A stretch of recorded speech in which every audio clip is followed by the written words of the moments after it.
Hey guys, welcome back to Easy Awakenings. This is episode 4, meditation. Yep. We're gonna pick up where we left off last week. Again, thanks for checking back in, and hope you enjoy it. Part dos. Is it dos? Yeah, because we're doing an intro to dos. Oh, to two. And tres. Okay, all right. You know, meditation, which creates relaxation and happier modes of living, can absolutely help you. Can absolutely reduce the aging process on the physics of your body. Yeah, and I'm not a doctor either, Yeah. but I do know just from having done the amount of reading that I have is your body does release cortisol. Yeah. Okay, Oh, yeah. which are using it's like steroid, right? Mm-hmm. But what that does is increases inflammation in your body, Yeah. and that actually speeds the aging process. There we go. Because it breaks down, especially the external tissue, Mhm. as well as the internal tissue. Yeah.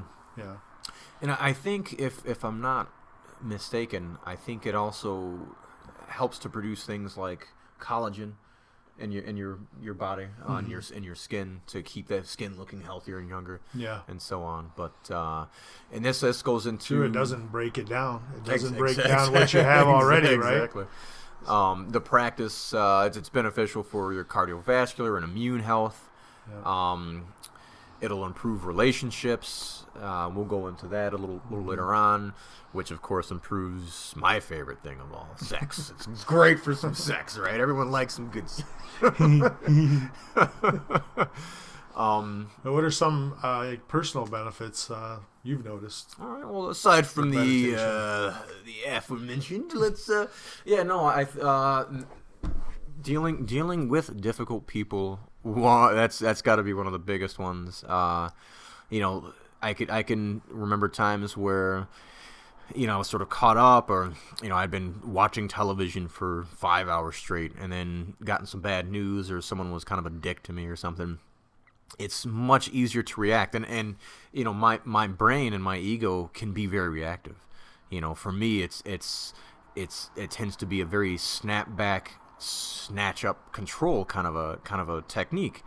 When I'm heavy in a meditation and when I'm in that enlightened state, that does not happen. I'm relaxed. I take it with a grain of salt. It's you take a deeper look at things, and often find out, I shouldn't say often, but often enough find out that the thing that you thought was an insult or something bad actually wasn't. So meditation, that's a good example for me. What about you? Yeah, I mean, well, just to expand like what you just said, or add to what you just said, is how many people really that you work with are really out to hurt you? Yeah, right. Huge. Yep, And it's the thing is they're protecting themselves, exactly right, and their own egos, exactly, right. Yep. So they don't want to get hurt, but then they react, and then that kind of acts like as projecting, right. Yep. So that then hurts you, right? And then you were talking about how not to take it, like in such a hurting way. But there's one thing, I will have to read this because I know we wrote it down, but it was a thought I had earlier where, in meditation, that you end up accepting your thoughts, not being attached to them. Yeah. So in turn, you accept yourself. And by doing that, you end up to start accepting people who are around you. Yeah. You don't see them as their identity, and projecting your own image onto them. Mm-hmm. So because it's important as well to add on to that we all want the freedom. We all want that space to make mistakes. Everyone wants to be able to be forgiven for their fuck ups. And we want other people to forgive us for these things because most people aren't bad people. Yeah, I mean, it's like wanting to be accepted, right? By other people. Exactly. And life is a learning process. So in order to really sort of get to that spot where you feel free of all these things, you really have to apply this to other people and see that their egos or their state of being it's again back to the barking dog thing. It's a dog that's barking because that's what it knows to do. It doesn't understand the situation outside. It's scared. It's protective. It's just sort of going at it just to make sure that it's okay. So as much as you can, try to remember that.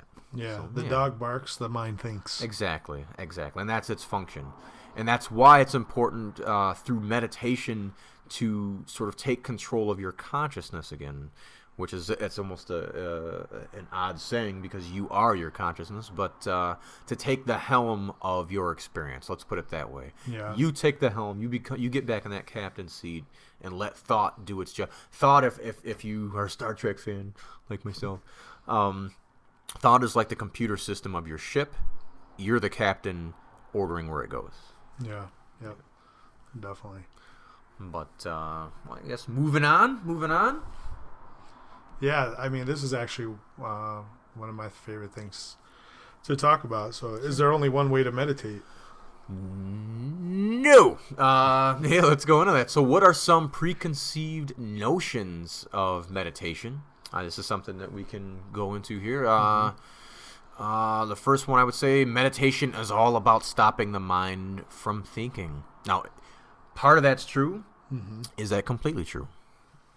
No, it's not completely true. Exactly. Yeah. Why not? Let's hear why not from Victor. Why not? Well, because meditation in itself is actually, it's like getting in the car and driving in a really scenic place. Yeah. Right? So, even though we want to get something out of meditation, it's really important that you do enjoy the scenery. You're observing your thoughts, you're feeling your body, you're listening to breath, you're taking breaths. Exactly. So thoughts can absolutely be a part of your meditation. And you never want to fight off your thoughts. Then you're turning your thoughts into an enemy. And then thoughts are so integral to your experience in life that if you're fighting off your thoughts, you're fighting yourself in some ways. You are not your thoughts, of course, but still you don't want to be at battle with a part of yourself. It's almost like, fighting your stomach for being hungry. You're causing yourself more pain, obviously. So what's another preconceived Well, that notion? has been done, right? As part of a spiritual training is starving yourself. Yeah, no, that's true. I do not recommend that. Yeah, fighting your body, right? Because Yeah. the thing is you're not your body, but you don't have to fight your body, right? Exactly. And your body is a vehicle for spiritual things. Exactly. Think of it this way: if the goal of meditation is to improve your experience here on Earth, well, your body is part of your experience on Earth. So why the hell would you fight against the damn thing? Yeah. Food is a beautiful experience on Earth. Food is something to be cherished and balanced. You want to have a good diet. Don't get so wrapped up in sugar and carbs and all sorts of nonsense. But it's still, there's a beauty to food. There's a spiritual element to food. We are our food. The food becomes everything that you see in your body. Yeah. Why the hell would you stop yourself from eating? It makes no sense. It's just and again, there are some techniques like fasting and whatnot that I've done that myself. Yeah, that's a different story. We're not talking about that. We're talking about people that abstain from eating to sort of obtain a more spiritually enlightened state. I do not recommend that. Yeah, and I'm actually, with not a lot of understanding, you could actually getting into an ego mode of actually self-abuse. Yes. So by doing that. Yeah. Yep. So another preconceived notion: meditation is only done by Buddhist monks and other Eastern religious folk. That's of course not. Yeah. This one kind of reminds me of some of the old Native American ways of thinking. I can't speak for all tribes, but I know in quite a few, Choctaw, Cherokee, and so on, being Choctaw or being one of the tribes, it wasn't about your blood. And this was something that was so beautiful about the Native American culture and some of their ways of thinking. It was about who you were. It was the essence of your thought process, where you were, your connection to the things around you. It was just a very integral element to that sort of living and lifestyle, and that thought process and those beliefs or whatever you want to call them. And the same is true of meditation. You don't have to be part of any particular religion. You don't have to add another identity to yourself in order to meditate. Meditation can be done and should be done by any and everybody. What do you think? Yeah. I mean, I like the Native American approach where they were just totally into nature, right? And that leads to getting into your inner nature. And, they would say something like, we belong to the earth. The earth doesn't belong to us. Exactly. Exactly. So, we're stewards, right? I'm not going to get into the whole thing of that, sure. But it's just important. We're losing it, but we're gaining it back. Especially with technology, right? We text each other. We do less face-to-face communicating. Yeah, no, that's true. Right? That's true. So that's a way to actually kind of lose touch with that. Yeah, right? yeah. And sometimes it's like putting a mask on. Well, it's putting a mask on yourself, and it's doing it to other people. Because like you were talking about earlier, what that does when you're not actually seeing people and communicating and interacting with them, you're adding your beliefs onto not only them, but their actions. Yeah, it's much easier to do from so far away. Exactly. On Facebook, you see some words, but you don't understand context of those words half the time. No. And so your brain is seeing that stuff, and it's slapping on not just a meaning to it, but it's likely slapping on a voice. Like you could read something like what are you doing? In your brain, if you're used to reading that from people who are curt or rude to you, it might be, what are you doing? Instead of, hey, what are you doing?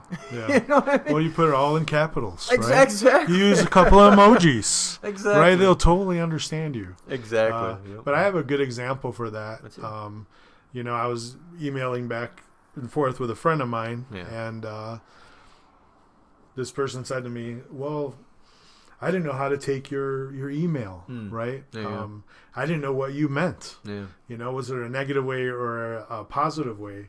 But this person, the way they were interacting with me face to face, they actually took it as negative. Yeah. And their energy was completely negative. Yeah. But at the same time, they were saying, well, I don't know if this is bad or good. And they're yelling at me. Obviously you took it as something bad. But that totally tells you how easily your mind will go to the negative and take something that's just written on your computer screen and as just choosing it to be a bad thing. Oh yeah. I remember a time getting into a fight with my girlfriend, and it was just like you fought through text, or we were fighting through text messages. And it was like, you feel the hurt. You're like, man, what are you saying? And then you're like, oh, what is she thinking about? Or was she doing this? Was she doing that? And then, you're so built up on it. You're thinking, man, when I see them, I'm going to let them have it. And I'm going to tell her all about this and tell her why she's wrong. And then you see her and you start cracking up. And you realize, it's almost like instantly your brain goes, wait a minute. We were building up this defense so much. And just got so much into this gotta prove you wrong state that you forgot the important thing was you were talking to communicate in the first place, and you lost communication because you started adding on all kinds of extra concepts and perceptions onto what was being said. I know. It's like tennis. You're just like, well, I'm going to whack this ball really hard at you. Well, because in that case, if you're always communicating with goals in mind, you're not communicating to hear what the other person is saying. You're communicating to get your point across. Yeah, goals can mean winning. Exactly. Exactly. Actual goals, right, in soccer or hockey. And what that does, I'm sorry. No. What that does is that turns every conversation you have into an argument. Because it gets very competitive. Yeah, think of an argument isn't just yelling back and forth at someone. An argument is trying to state your case in order to prove your side. And that's when that's doing, every conversation you have at that point is an argument. And as we all know, that is not a good way of communicating. Yeah, because for you to be right, somebody else has to be wrong. Exactly. You know? I mean, how many times can you go and say, well, that's your point of view, that's my point of view. Can we live peacefully with that? Exactly. No. Yep. Lots of times it's that goal. It's winning. Yep. You know, somebody has to lose, somebody has to win, you know. And I know there are competitive things, and sometimes there is a winner and somebody who doesn't win. Yep. But it doesn't necessarily have to be so when you're communicating and you're trying to maintain a good and healthy relationship. Oh, yeah. And that's a relationship with any and everybody that you come across. You should apply this, you know, communicate to listen, not to just get your point across. Arguments are great for debates, not good for daily conversations. Some other preconceived notions. So let's see. What do you think? Meditation is just a means to an end. So add a little extra onto this. So it's okay to have goals with your spiritual practice, but there should be no goal in the act of meditation itself, and that is very true. Don't project yourself into the future for the results of your meditation. That defeats the purpose of the meditation. Yeah, and going back, it's weird. It's a game, but it's not a game to be won. Yeah. You know? And when I say that it's a game, I mean more of it that you take it as a child would playing a game, you know, not an adult that needs to, you know, knock somebody out or something. Yeah. Yep. So, you know, and again, you might have this thing where you want to become more, you know, you want to become calmer in the future, where you want to become less reactive in the future than you are, you know, right now, of course. That's okay. Those kinds of goals are fine. Yeah, like Eckhart Tolle's, one of the things that he said is your reaction in the present moment can dictate your reaction in the future. Absolutely. Meditation is about taking yourself into the now as it is. I mean, that's the purpose of it. It's about becoming sharp as a tack and getting yourself into reality, you know. Yeah, it's easier to project. It is easy to project yourself into the future, you know, when you do talk about the meditation and when you do get too attached to the results of meditation. And that can actually lead, you know, that sort of focus on the results can lead to frustration at the end of the meditation. Your goal might be I want to feel that point of bliss that we were talking about earlier at the end of my meditation. Say you don't hit that, you can become frustrated with yourself and then get angry. Oh, man. And then lose. I think I've done that myself before in the past, you know? Yeah. And then you just sort of smack yourself in the face. Like, what the hell was I doing? Wait a minute. That defeated the whole purpose of the meditation. Yeah, you went in with expectation. Exactly. And that's that can be a huge barrier to your spiritual progression. Oh, yeah. The same reason we'll go into this in the relationships episode. That's what leads to a lot of fights in relationships. Those expectations. Yeah, how many times have you said, I know what you're thinking? Exactly. That's gonna be a good episode. Yeah. We gotta bring some chicks in we gotta bring some young ladies, maybe some older ladies in for that episode. We'll get some good interviews on that one. That'll be nice. Let's see. Another preconceived notion. It takes a lot of effort to meditate. Is that true, Victor? For some, it is. Okay. All right. How so? Well, but what you're saying when you go into it with expectation, it's really important to be able to go into it with lightness. So start with lightness, you continue with lightness, and hopefully end up being light or even lighter. Yeah. So, you know, I take the word grace, right? Grace usually, what does that mean? You look at somebody with grace, it means that they're doing something with no effort at all, right? Grace is also used in spiritual traditions, and that's actually what it means, is being with no effort at all. Yeah. And the other side of that too is meditation is almost about eliminating all effort at that moment. As it is, you're sort of sitting down, letting the world be as it is. Removing all efforts to control everything, and just sort of like I think Eckhart Tolle said this: dropping all the bags in your hands, and getting rid of all the things, all the weight that you're carrying, just letting it go, letting it fall away, which is a form of surrender, of course. Yeah, I mean, as easy as this can be, it can be sometimes even easier to find something to resist. Yeah. And that sort of goes into something we inherit. Yeah. And that goes on a lot of religious notions when they're talking about surrendering to God. When you surrender to what is, to sort of this sort of divine sort of element to life and existence, interpret that as you will. It's a very humbling and relieving thing. It's almost like, there's a good example. So I was talking with a buddy earlier today about, the shittiness of the place that we work in.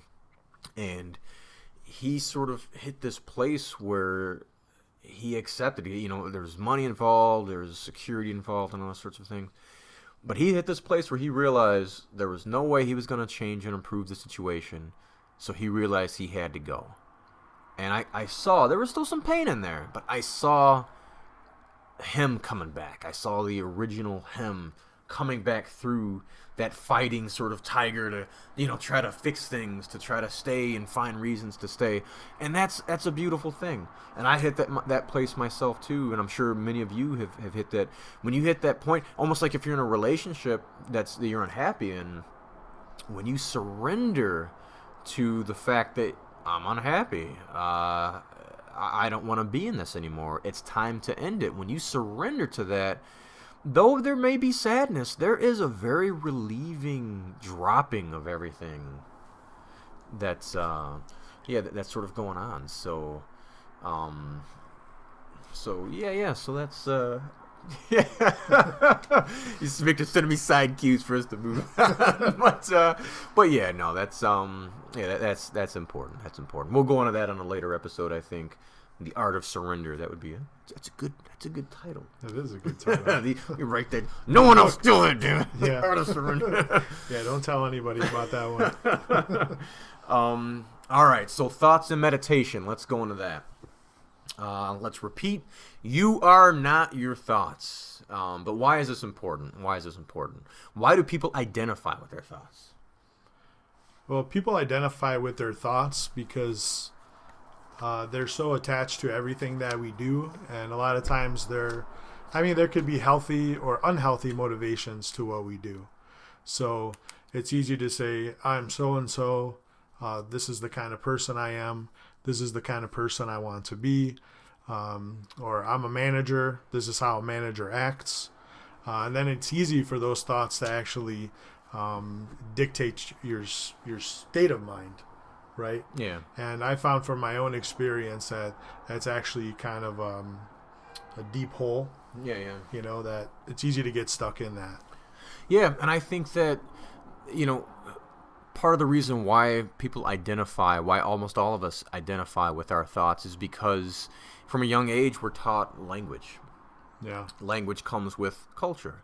And these things create a heavy element of your identity, so that when you're think about it, almost 90% of the people out here think with language.